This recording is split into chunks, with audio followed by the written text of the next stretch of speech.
welcome to Represent NYC on Manhattan Neighborhood Network. My name is Victoria Bert. I'm actually the producer of this show, and we're doing a virtual show since we're all practicing social distancing because of the coronavirus pandemic. I'm joined here today with a very good friend of the show, someone who hosts this show many times, State Comptroller Tom DiNapoli. Hi, Tom. Hey, Victoria. I miss being in the studio with you, but as you said, we all have to practice social distancing. So I'm up here in Albany, so that's a pretty big distance from you. Yes, it is. So tell me, okay, so talk to me about what's going on up in Albany. What's it like up there? Are people sort of social distancing, or are they going in? Yeah, big time. What are they doing? Yeah. I'm sure similar to how it is in the city, you know, the restaurants are closed and only a handful of stores are open. Not much traffic out there. We actually had about 6 inches of snow the other day, so it was tough for folks to travel around, but given the fact that the traffic was way off, that made it easier. You know, the legislature has not been in town as a group, as you know. The governor obviously has been, and his team working very hard. Here at the Comptroller's office, we have basically a skeleton crew. Our folks are, by and large, working from home. Fortunately, we've got plenty of laptops, and we're pretty tech-savvy here. So the functions of government that we're responsible for, you know, the payments and processing contracts and getting the pension checks out and those basic operations of state government, that's continuing. So we have a small crew here that are working, and we're getting the job done. But it's certainly a very different time than it's ever been in my experience in state service. Yeah, you've been working very closely with Governor Cuomo, sort of like you're in the war room. What's the temperature like in there? Well, we're actually not in the war. We're in our own war room down the street. That's how I envision it. Yeah. But we're, you know, obviously we're in touch. I think our biggest, we had two responsibilities. One, as you know, the governor asked us to come up with an updated revenue projection. Yeah. As they are working on the state budget. There are a lot of negotiations going on between the legislature and the governor at a staff level and at a leadership level. And then secondly, in response to this emergency, we're having to work with the second floor, meaning the governor's office division of budget, to process payments for emergency equipment. As of yesterday morning, we had processed about $32 million in emergency payments for, you know, masks and protective equipment and all the emergency equipment that's been needed.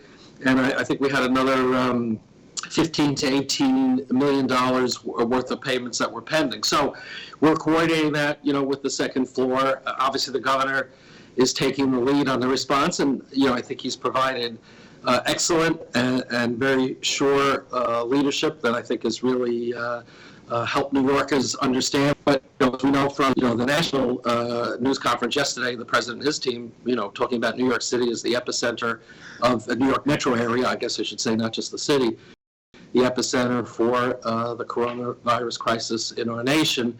And I guess concerning to many, you know, the notion that if you've been in the New York metro area recently, you should self-quarantine for 14 days if you're traveling outside of it. That's pretty sobering kind of news and information. So there's no doubt that we've got a ways to go. Perhaps the worst is still to come, but I think really it's in New York been an all-hands-on-deck response, and I'm, you know me, Victoria, I'm always the optimist. We will get through this. Yeah. And you know, the challenge in the short run is figuring out how to manage the state budget. It's due March 31st. Our pension fund, we value the fund March 31st. It's going to be a tough month. So obviously a lot of issues we're all dealing with. So explain this to us. So the budget essentially is over April 1st, which I think this will air after that. So, and we pay the bills up until then, and it starts over. And you've created a budget.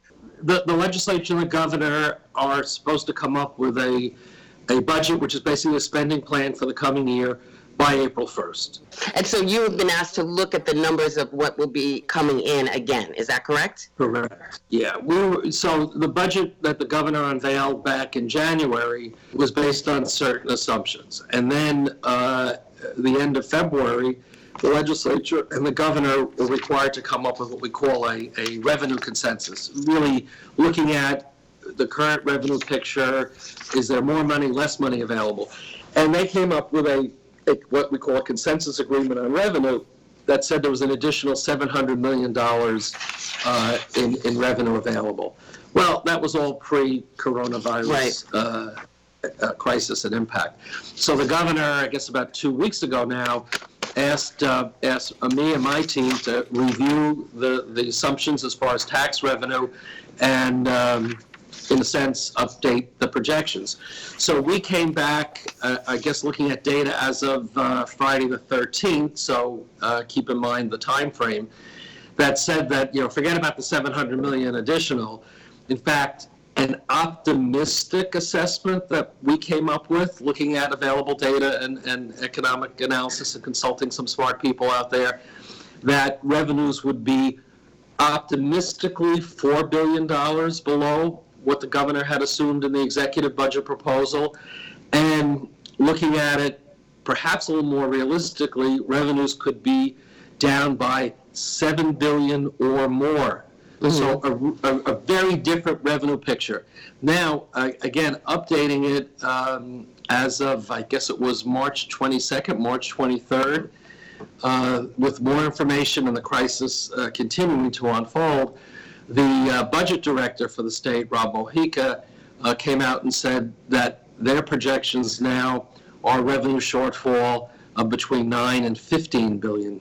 Mm. So, and I have no reason to doubt that. We haven't updated our model, but, we said if things get worse, 7 billion plus could be the shortfall. So that's pretty consistent with what Rob Mojica is projecting now. One of the challenges is they're trying to come up with a spending plan for the entire year, and here we are in the middle of the crisis. So one would assume, I think responsibly and certainly hopefully, we will get through this. Maybe it'll be a period of months rather than weeks, but hopefully the picture in terms of revenue coming to the state, business activity, tax revenue and so on, will be very different in March of 2021 than it is in March of 2020. But they have to come up with a spending plan by April 1st based on the information we have right now. So what that means is you're going to have a very bare bones budget, and probably what you're going to see is very broad discretion given to the governor and the Division of Budget to manage the state finances within the coming year.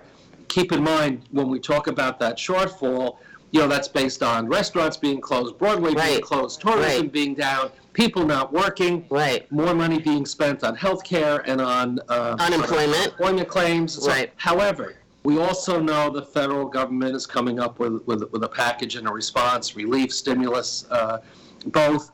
So there will be an upside as well. There will be more money coming out of Washington, more money for the Medicaid program, for health care expenses. So, we can't quantify that right now, and so some of that may still be determined in weeks and months to come. So I don't want to make it sound like it's all on the negative, but so much of where we stand is going to be related to what comes out of Washington and how much help we get. So let's just make it real clear to people, like if it was their checkbook. Yep. New York is going to be able to pay its bills, right, until for this period, right? Well, let me say this. Okay. We're ending the fiscal year on March 31st, and the good news is we've had a good year. The revenue's been coming in. We just put out our report on Wall Street bonuses, and their bonuses went up. So that's going to help us close out the year with a balance. So yes, in the very short run, we've got the money to pay the bills. Your question is an important one, a timely one, because as we go past April 1st, which is the first quarter of the state's fiscal year, that first quarter we have some big payment responsibilities. Okay. What do I mean by that? School aid, money to our schools, which is a big part of what the state gives back to New York City and our school districts across the state.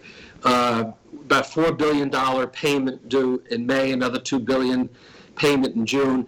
Total payments in May are estimated in the current plan to be about $7 billion. That includes tax refunds for those that may be filing by that April 15th deadline. So as many people have been projecting, the real economic hit will happen in the next quarter, beginning April 1st, April, May, June.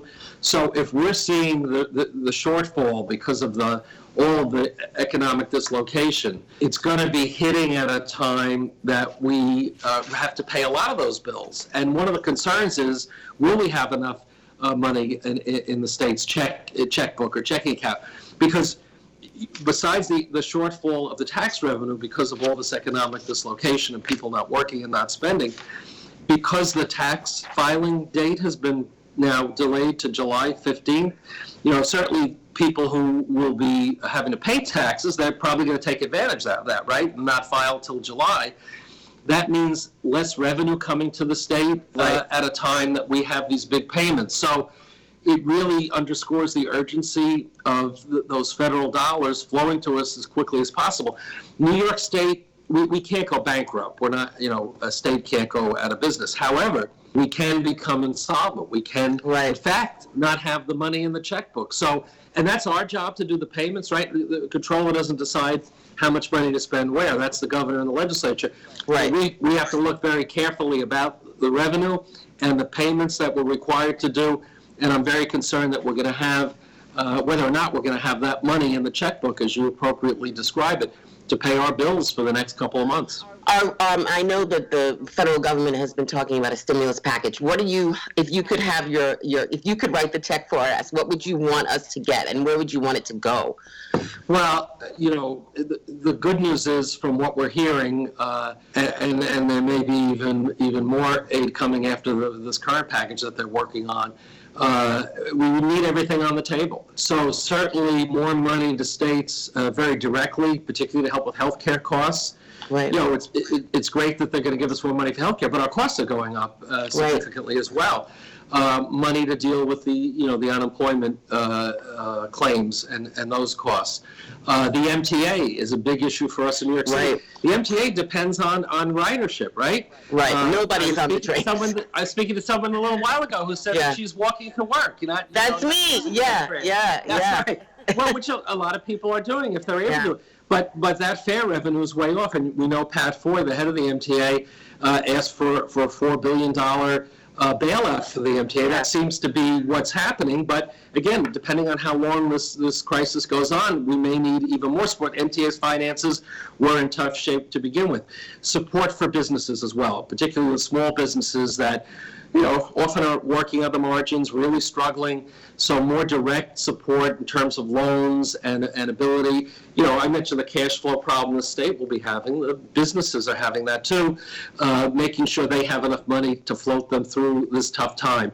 I'm also concerned about the bond market for our localities, for New York City, for our cities, towns, villages all across the state, for New York State. So a backstop and authorization for the Federal Reserve to ensure that we have a bond market and borrowing that in fact is happening. Those markets have been, somewhat paralyzed because they're not sure how to price things. So the Federal Reserve being authorized to very directly support borrowing by states and local governments, including New York City, I think that's something else that we need to see. Representative Maxine Waters had a piece of legislation to accomplish that. I announced my support for it, been advocating for it with our federal delegation, and I'm hopeful that a version of that will be included in whatever the final federal response is. So it really is a multifaceted menu of support that we need from Washington. Really unprecedented, but we've never had a situation like this, and as we know from a public health perspective, New York is the place, unfortunately, where this is hit really hard. So we really need consideration very directly for New York, because the reality is New York's economy is what fuels a big part of our nation's economy and national GDP. So support for New York is very important, and support for America as well. So I want to touch on two things. First thing, also tourism in New York is gone, right? So that's another place. So it's sort of like bars and restaurants, tourism, income from mass transit, all these different areas have sort of just stopped. That's part of the problem, right? Just think of all the money that's spent from visitors, domestic and from overseas. Broadway being shut down. I was supposed to go to the opera on April 3rd or 4th, and the rest of the Met Opera season is canceled. The museums, but you're talking about billions of dollars in economic activity that just is seized up, and the ripple effect of that really is quite. Look at the airlines. I mean, that's a national urgency now to keep the airlines in business, but that is a big driver.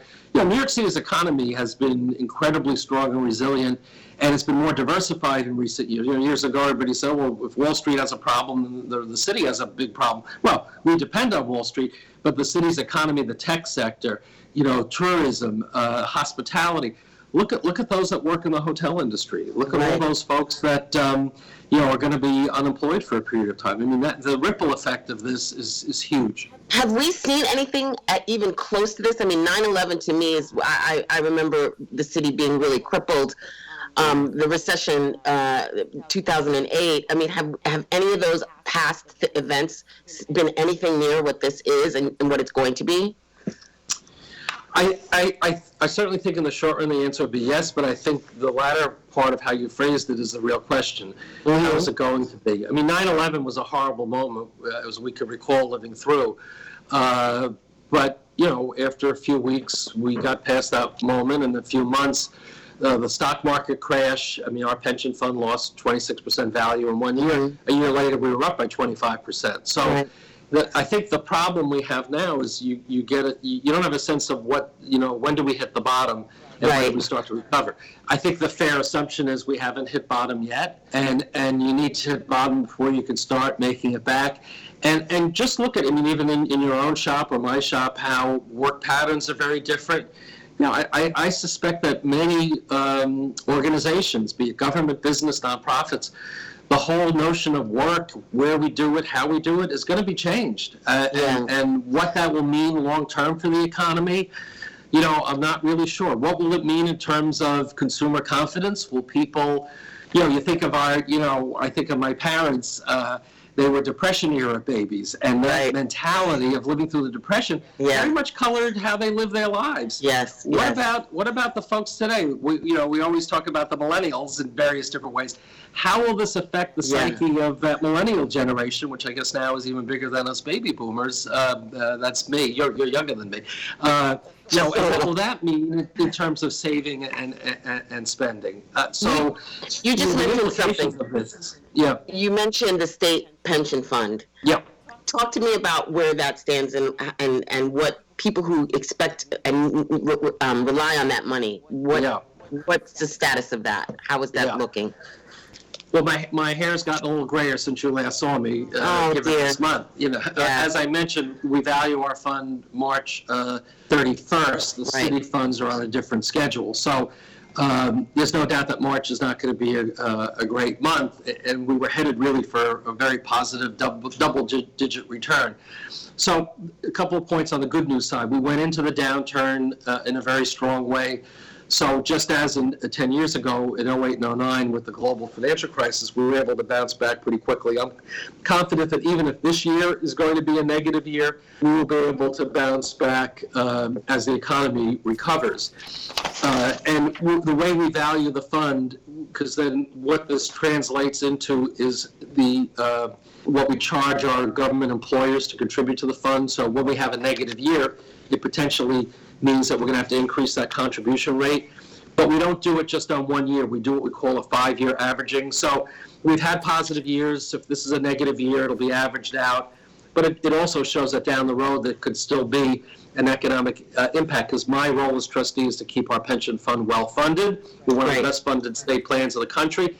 For the retirees who are listening, whether you're a New York City retiree or a New York State retiree, you don't have to worry. We are going to pay your pension benefits. They're guaranteed by the state constitution.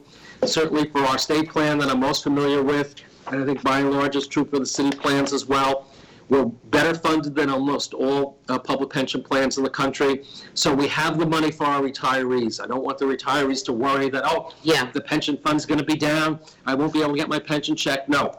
For the state plan, we have plenty of money to pay those pension benefits. We're good on liquidity.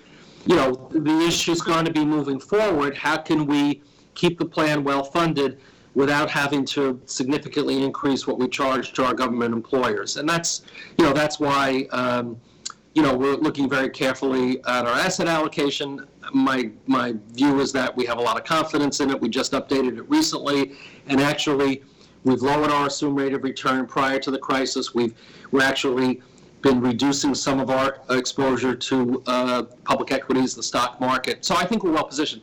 One last point on this, Victoria. Yes. We are not only invested in the stock market. The pension fund is big, over 200. Yeah. Well, when the stock market is going strong, that's why people are concerned. More money in the stock market. When this happens, they say, "How come you got so much money in the stock market?" Well, you can't. We're not day traders, so. We do have about 30%, and maybe a little less than that now, in fixed income. That's the safest place to put money, especially in this environment.